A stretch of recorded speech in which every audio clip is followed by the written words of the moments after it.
In our feature segment today, we honor a product that is closely identified with Mississippi State University. It's a ball of Edam cheese made by the Mississippi Agriculture and Forestry Experiment Station at MSU.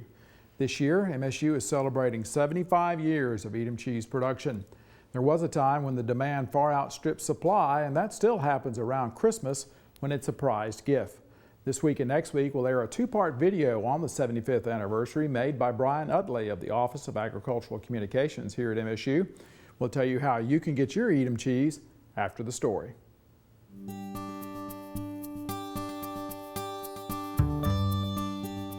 In 1938, Professor Herzer had gone to a national dairy conference, and he approached his former teacher and he asked him, says, "What can I do to bring honor to Mississippi State?" And his professor told him, "Make the best Edam cheese possible." So Professor Herzer contacted the Wadster brothers in Inkst, Holland. He had heard that they had Edam moles, so he ordered 10 moles from them. I don't think Prof. Herzer had any idea that this was going to be as big as what we have today. He wanted to produce a unique product that was not produced anywhere in the United States, and he was able to do that. If you look at their careers, the two that had the most impact on it would be Ed Custer and Joe Cardwell. As I said, Prof. Herzer started it, but didn't develop it. Custer was the business person. He was the plant manager type, the business production supervisor, that type quality control supervisor. Whereas Joe Cardwell, Dr. Cardwell, was a cheese person. That was his specialty. He taught the making of the cheese, how it was made, following the correct procedures, seeing that it was done correctly. Mule Folsom was the one that was making the cheese, but those two were the ones that were directing it. He and Cardwell knew what was going on. Whenever I introduce myself to somebody, I always tell them my name is Henry Folsom, better known as Mule.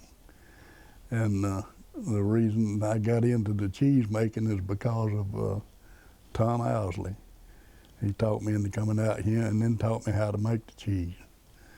And I've did it the rest of my life, you might say. He was the head cheesemaker. I guess Mule he was in charge of it he was the cheesemaker in '63, and he was a cheesemaker in '86 when I left the first time. He knew what to do at the end of an hour. If the acidity wasn't where it was supposed to be, he knew what to do to get it there. You didn't go into the next step. Anybody can make cheese, but a cheesemaker knows what to do at each one of these steps so that 6 months from now or 9 months from now, you're going to have the product you want. At the time, they were making 2 batches a day, probably about 40 to 50 Edams at a time.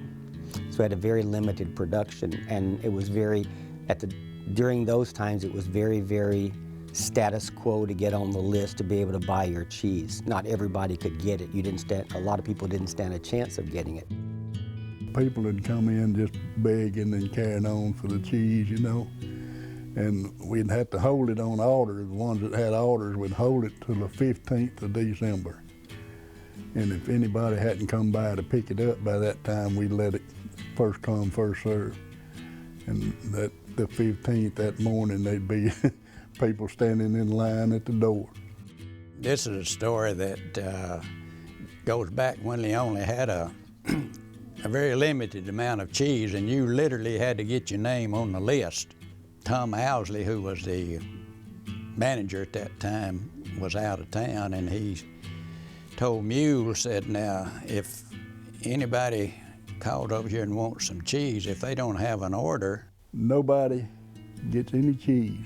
I don't care who they are. They don't get any cheese if they're not on this list. And almost quitting time, well, late in the evening, I got a phone call. The fellow says, "I need a ball of cheese." And I said, "Have you got an order?" And he says, "No, I don't have an order." He didn't know who he was talking to. He said, "Well, if you ain't got no order, you ain't got no cheese." So. He says, "I know there's some strings somewhere that I can pull to get me a ball of cheese." And I said, "Yes, sir, I don't doubt that, but there's none of them tied to me."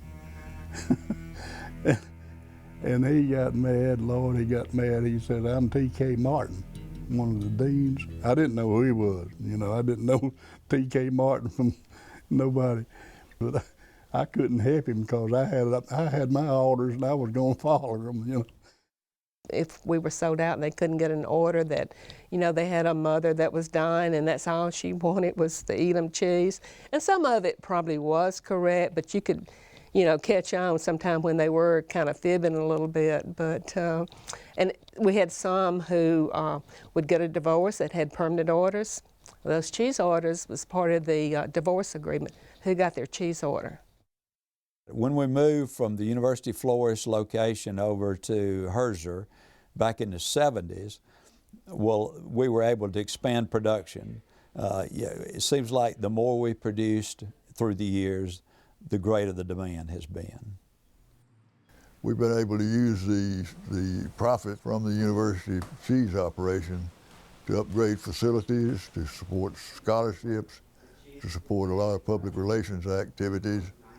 And I guess the cowbell is now the symbol, but the cheese will continue to be a symbol for years to come.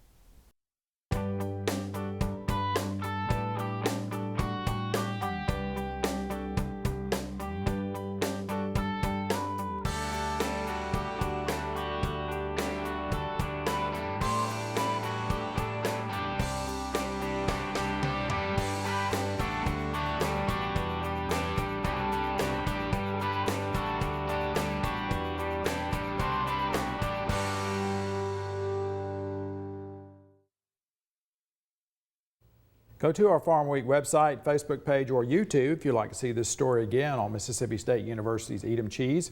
We'll also have the telephone number where you can order or send Edam cheese or any other product offered by the Memphis Sales Store. You can order cheese online at MSU-ES.com. But let me say, because of summer heat, they usually ship only during the cool months of the year from like November into April. Now, the public is welcome to come by the Memphis Sales Store on campus in Starkville. Open from 8 a.m. to 5 p.m. Monday through Friday. It's located just a short walk from the south end of the football stadium. It's also open on Saturdays and Sunday mornings on home football game weekends. Now, part 2 of this video will be shown next week.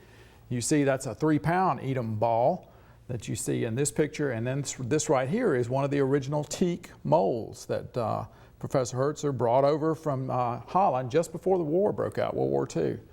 And some people are saying, well, what's the big deal? But I think because there was so little of it in the beginning, and it was very good. I don't like raw cheese normally. I eat this. Yeah. I really like it. It's not strong, it's kind of salty, a little bit of sharpness, but I really love it. And I think because in the beginning it was in short supply, that's built that demand. Built that demand, and they make a lot of it now. But even at Christmas now, if you want to send in your orders, they stop taking orders about October 15th because they run out because of the demand.